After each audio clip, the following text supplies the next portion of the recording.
Hi, everybody. It's Jackie Schwab again, back here with a Press Play Lifestyle Inspired podcast where we do interviews with people like Allison here on topics to help you, our listeners, find the resources, tools, and support you need to be your best inspired self.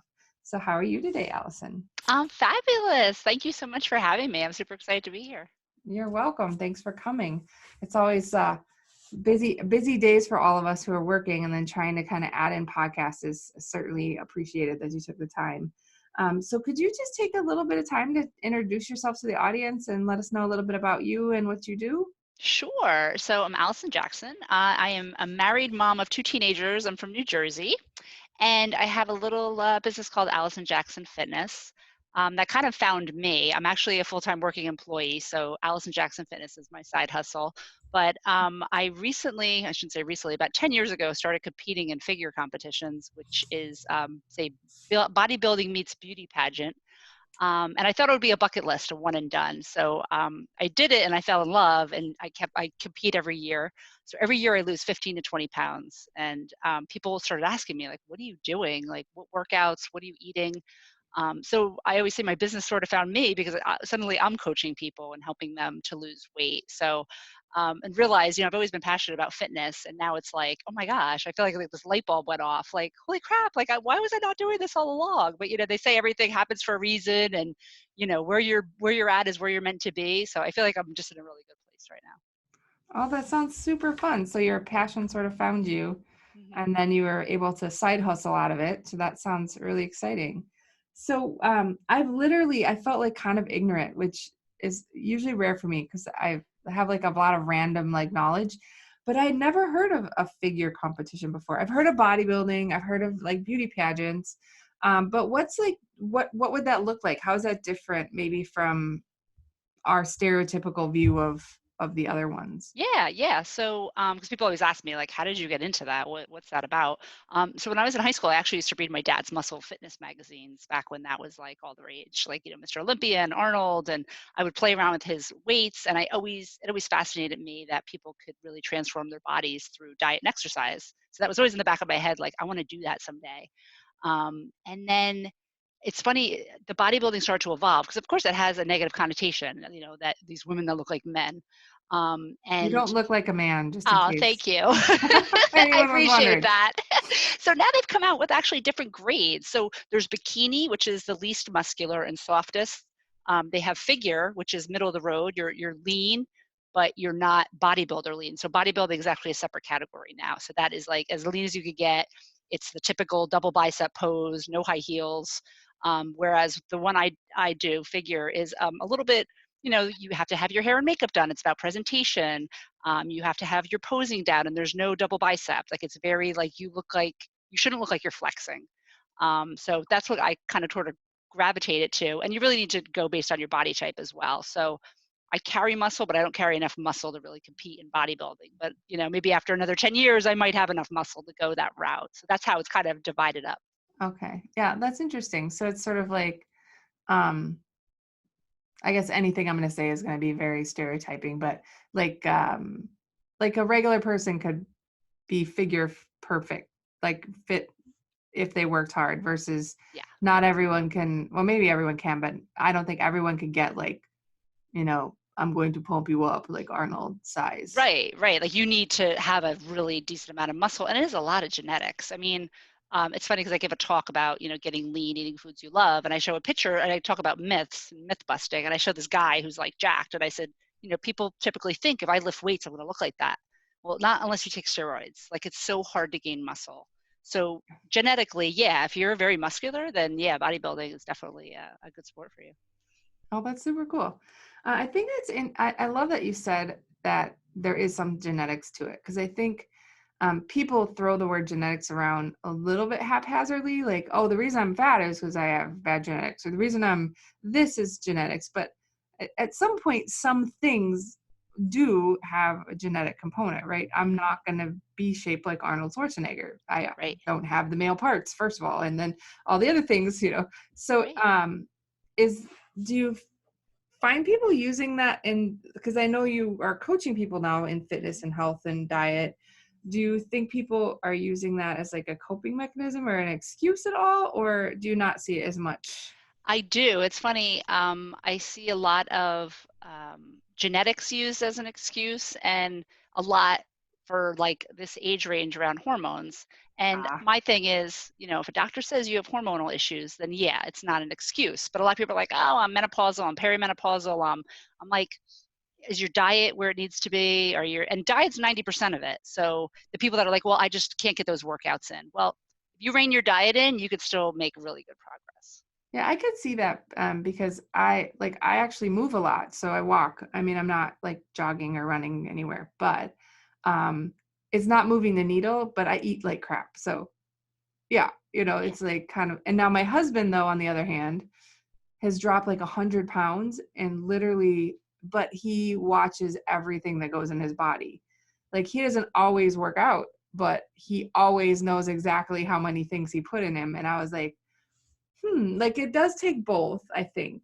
Yeah. But Yeah. holy I mean, moly, like what a huge, and he got like his weight down so much, his health insurance went down, wow. in like his blood pressure is better, and I was like, what the, and we're in our 40s, so Mhm. sometimes like, okay, I know it, maybe it's harder, but he lost like 100 pounds, like, That's amazing. and not That's being crazy, like just, and that's the thing. Like I know everyone's looking for the magic diet like keto or the supplement or the magic pill, and it's literally at the end of the day and everyone goes crazy and says I'm like it's calories in versus calories out.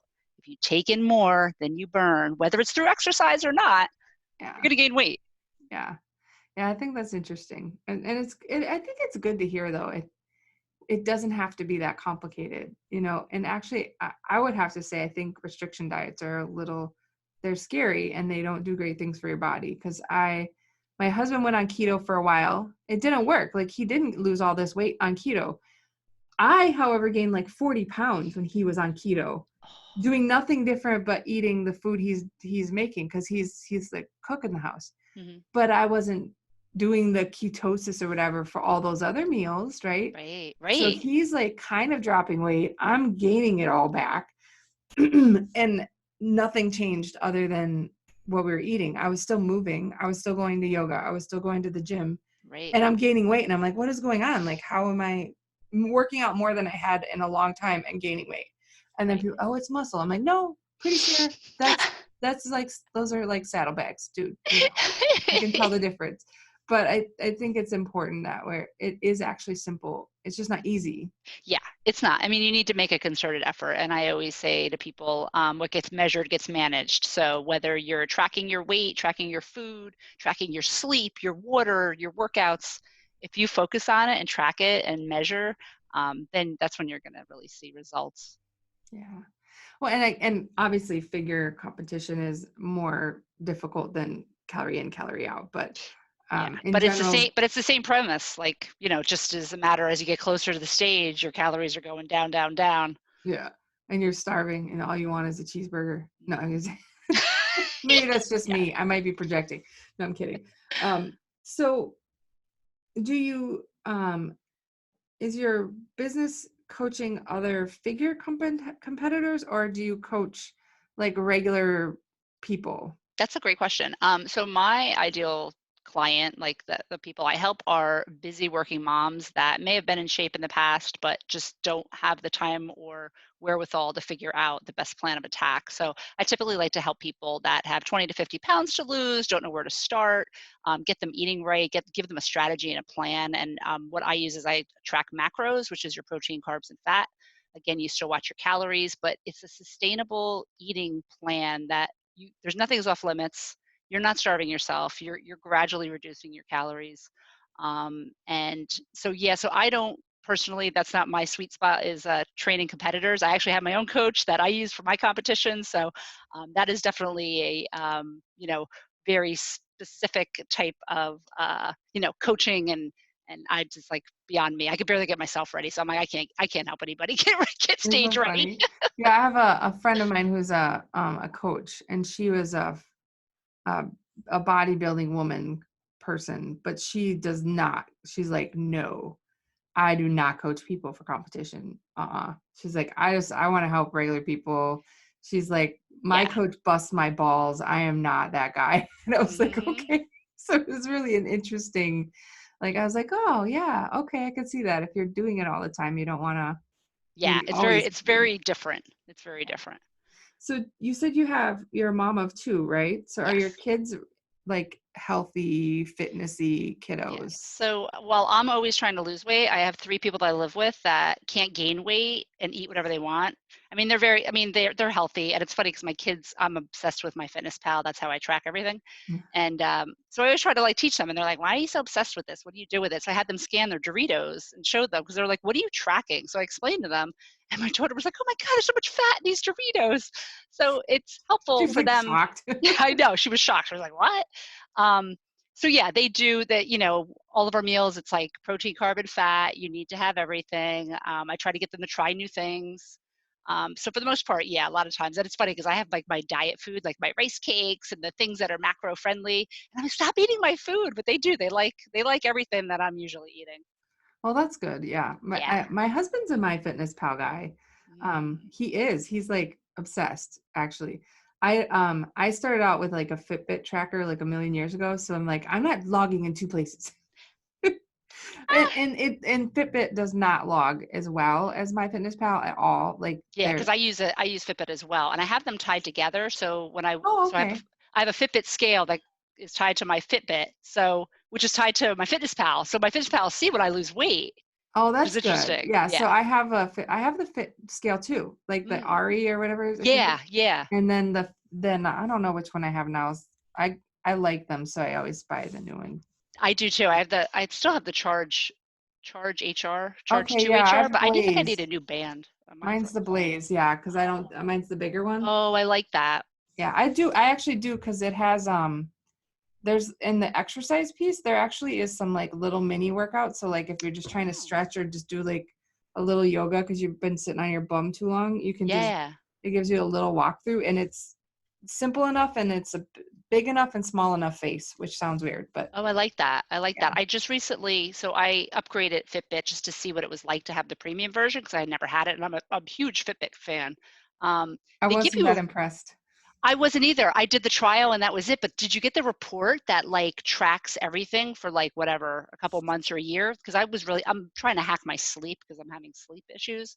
But it was fascinating to see like your resting heart rate and how that's going up and down over the year and your sleep and stuff. So it was interesting, but Yeah. I agree with you. It wasn't worth like I was sticking like, with. man, really, guys? Like, come on.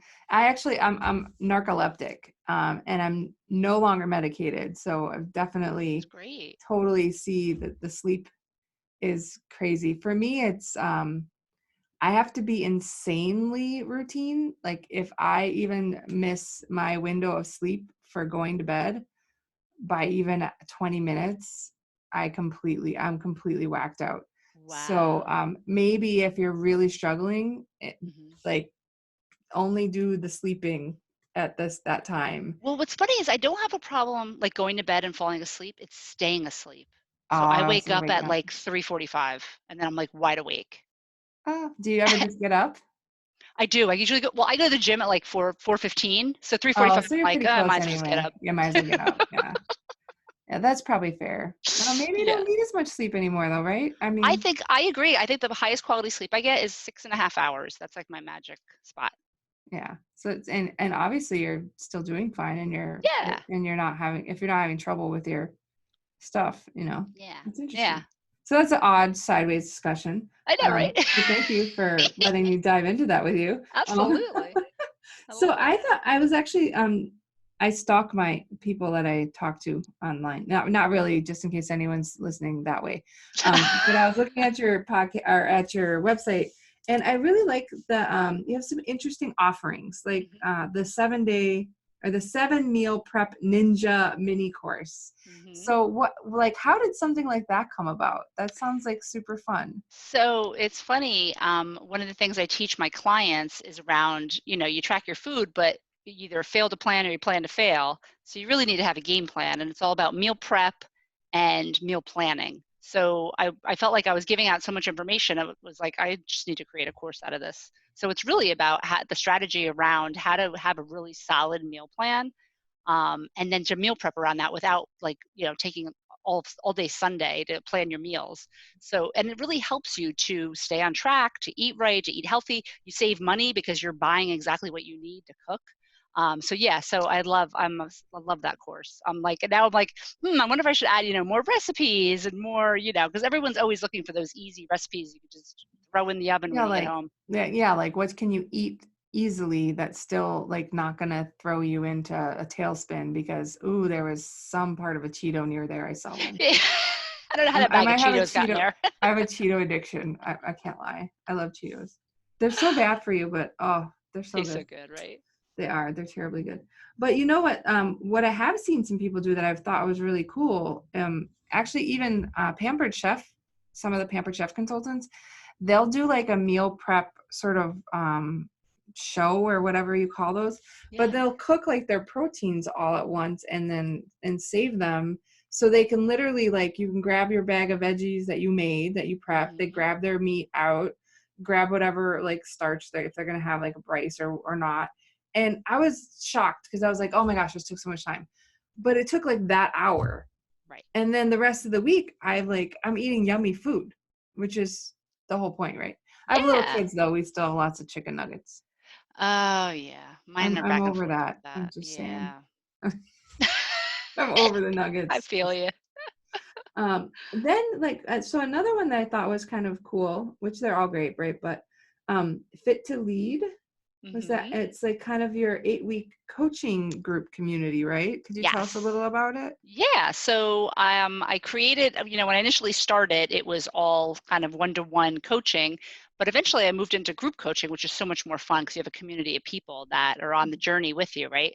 So it's this course I built out. Each week you learn something new. So you start out with tracking, and then it's my Fitness Pal 101 and meal prepping and getting workouts in. So over the 8 weeks, each week you learn kind of a different tactic to help you stick to your diet. As well as meet other folks. And yeah, it's been awesome. So, based on that program, I'm actually in the process of publishing a book based on the 8-week coaching. Oh, you'll So, have to yeah, let us know when your book comes out. yeah, I definitely will. And then I'm also creating a podcast based on Fit to Lead and highlighting women that are prioritizing, self care and wellness to be at their best.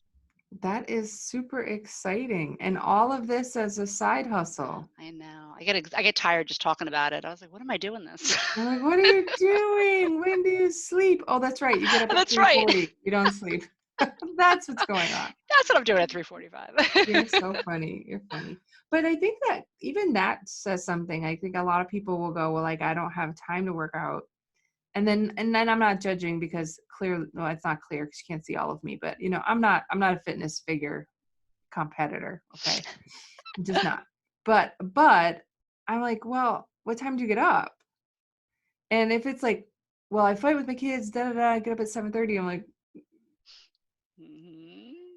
Yeah, okay, like yeah, but you make time for what you decide is important. yeah. I always say that you either make it a priority or you make an excuse. It's what's important to you. Yeah, and it's fine if you don't. It's just Yeah, totally. But then don't say that you don't have time because we all have the same 24 hours. It's just how we use them. exactly. Yeah. So just find a different side hustle then. There you go.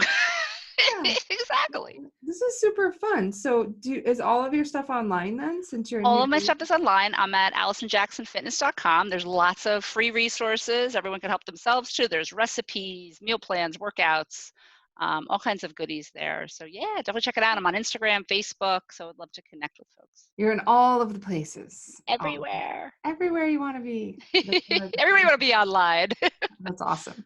All right. Well, is there any last parting words or information that you want to leave the audience with? Sure. A lot of people always ask, like, what's one or two things they should do to get started if they're interested in losing weight. So I would say track what you're eating, even if you don't change anything. I think it's really important for people to know how much or how little they're taking in, and then just the importance of sleep and water. You can't lose weight without being hydrated. So drink your water, get your sleep, watch your food, and you should be good. Wonderful. And then we're all going to be a healthier nation and like diabetes is going to go down and heart rate's going to go Yes. down. Yes. That'll You're be starting a wonderful. movement. Yes, I'm trying. I'm trying.